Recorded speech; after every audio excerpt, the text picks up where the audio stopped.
Magandang balita para sa isang kababayan sa Toronto matapos ang mahigit isang taong laban niya para matira ng sariling property. Pero paborma ng naging desisyon ng Landlord and Tenant Board sa kanya, panibagong pagsubok naman ang naghihintay. May report si Teresa Ridula. After 1 year, nakuha na namin. Finally. Marso nitong taon ang ibinalita ng Omni News. Ang karanasan ng kababayang ito bilang first-time homeowners sa Ontario at nitong Nobyembre. Parang tahanan na po talaga. Yes, oo. Wala nang abala, wala na kami naalala. Labis ang kanyang tuwa matapos paboran ng Landlord and Tenant Board ang kanyang panig. At pinaalis ang nagmamatigas na tenant sa kanyang tahanan. Mahigit isang taon ding hindi umalis ang tenant matapos mabili ni Marasiga ng unit. At ayaw pang magbayad ng renta. Sobrang excited kami. Parang alam mo yun yung tipong hindi ka makatulog. Yung isip mo naglalaro kung anong gusto mong gawin. Nasa isang taong inintay ni Marasiga ng court hearing at agad mang nagdesisyon ng Landlord and Tenant Board. Hindi pa raw agad umalis ang tenant. Andun yung kaba pa rin hanggang sa dumating na yung decision na pinapaalis na talaga.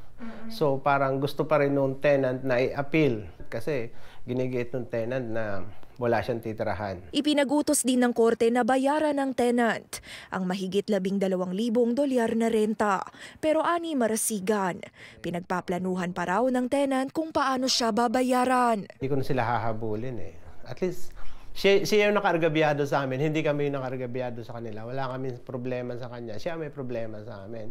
So parang tapos na kami, nakamubo na kami dun sa sitwasyon na gano'n. Pero ibang pagsubok naman ang hinaharap niya ngayon. Mula kasi ng bilhin ng condo unit.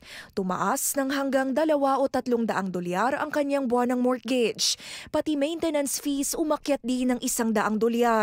Bagay na hindi ikinagulat ng small ownership landlords of Ontario. We hear stories about that almost daily.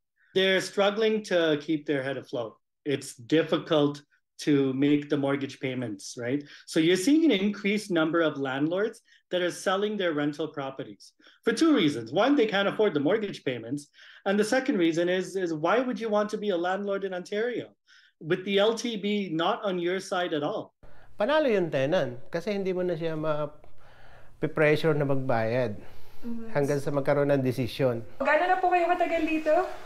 1 month, pero every weekend nire-renovate ko siya. Nasa 12 oras na kada araw ang kanyang tinatrabaho para mapunan ng mortgage, maintenance fees at pangangailangan ng pamilya. Masasabi niyo po ba nakamit niyo na yung Canadian dream niyo? Yeah, kahit pa paano, oo. Kasi lahat naman nangangarap magkaroon ng sariling tahanan, di ba? Kahit nagkaroon ng problema, naging maganda naman yung resulta. Ayon sa kababayan, ikinuwento niya ito para maging maingat ang iba at magsilbing babala sakaling maengganyong bumili ng tahanan dito sa Canada. Teresa Ridula, Omni News, Toronto.